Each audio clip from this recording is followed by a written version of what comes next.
Hi, Brian. How you doing? Great to see you as always. I mean, I know it's been obviously a challenging time with the sports calendar kind of wiped away for at least the short term. But how are you guys getting along at ARCTEK? And just well, how are you all doing? More importantly, Right. Everybody's safe. Everybody is we did do the stay-at-home thing with all of our employees for a few weeks. We are an essential business, so we could be bringing them in.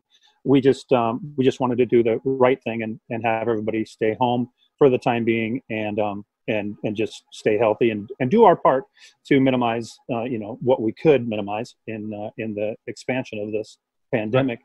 We did start last week bringing one person in 1 day a week.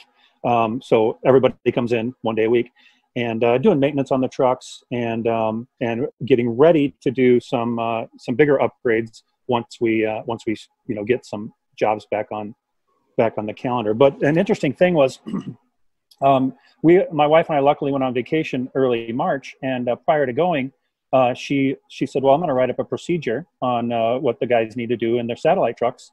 And so we had some masks from a previous pandemic, and for whatever reason, we never used them. So we had those on hand. We distributed those through the trucks. We got a hand sanitizer and disinfectant wipes.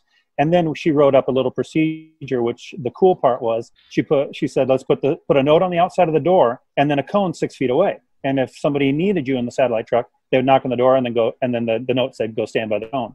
And we had that, we didn't use it in March until after the stay-at-home order went into effect, and then we did use it on a couple of events that we have done during this crazy time.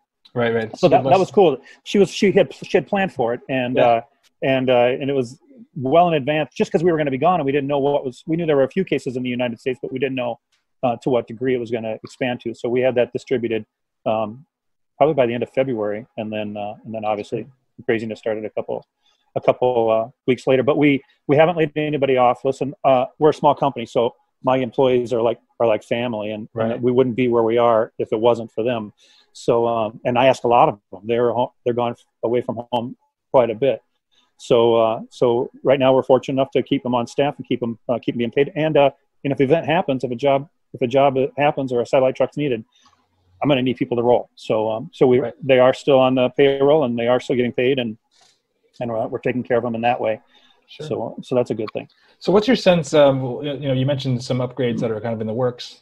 All the leagues obviously are working hard to kind of figure out how to make this thing all happen. And there's a bazillion different workflows that are being considered. Obviously one thing they're saying is you're going to do more local crews and local trucks. You're not going to want people flying across the country and whatever, and getting into dangerous situations. So in terms of your fleet now, I mean, what are you kind of eyeing as far as new features and new capabilities? And Sure. then what do you see as that let's talk about the day when there is going to be a lot of sports, hopefully in the fall. What do you see as the opportunities there as far as using those technologies to kind of get some new business and contracts? Sure.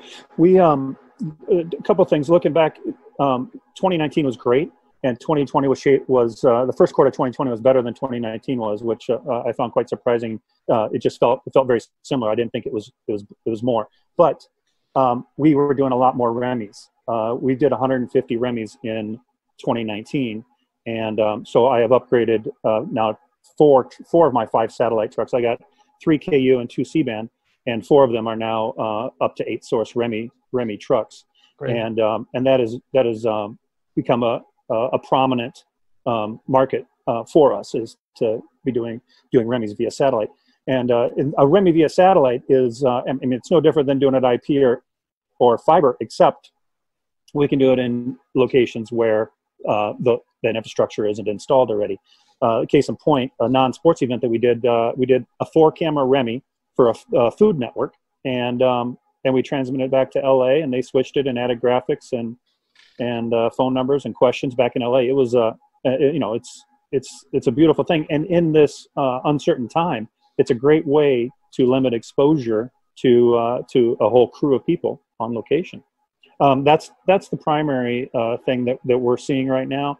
And then with some of those, with the upgrades to those other 2 trucks to be able to do 8 service Remis, we have upgraded a couple of other trucks to be able to do HEVC compression, and that coincides with 4K transmission. And that the HEVC compression is being used by about 43% of video developers now, and it's only trumped by MPEG-4, which is an industry standard for HD compression. So we've invested in HEVC compression. It's 25 to 50% more efficient in bandwidth than MPEG-4, and that's gonna do multiple things. It's gonna help everybody get to 4K a little quicker, and and with the sell of some of the C-band spectrum, HEVC will help us utilize bandwidth more efficiently, where we won't need 36 megahertz transponders to do one HD feed when we can get a 4K on half that or even a quarter of that bandwidth. Right.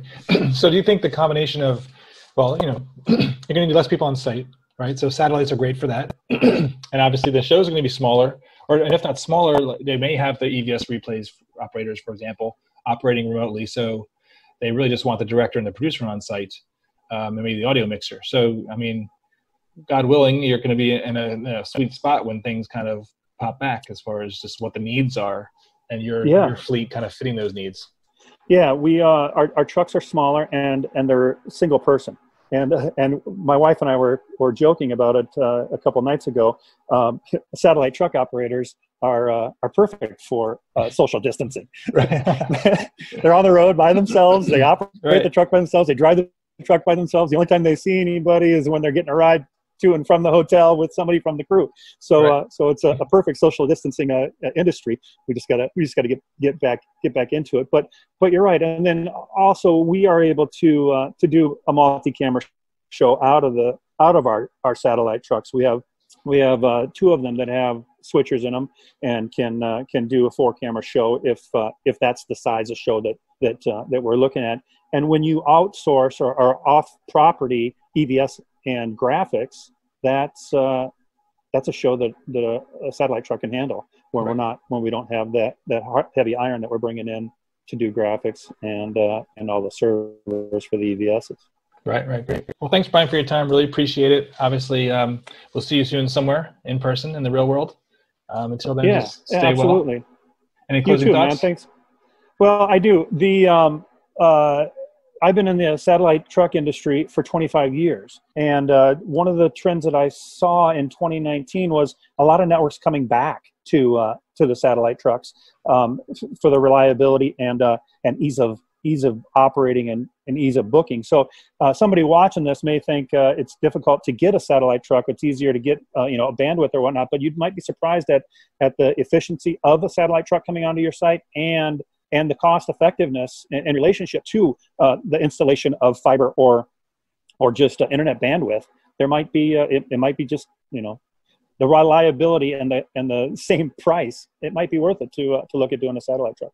Yeah, sure, I concur. So thanks again for everything as always, and see you soon. All right, good to talk to you. You too.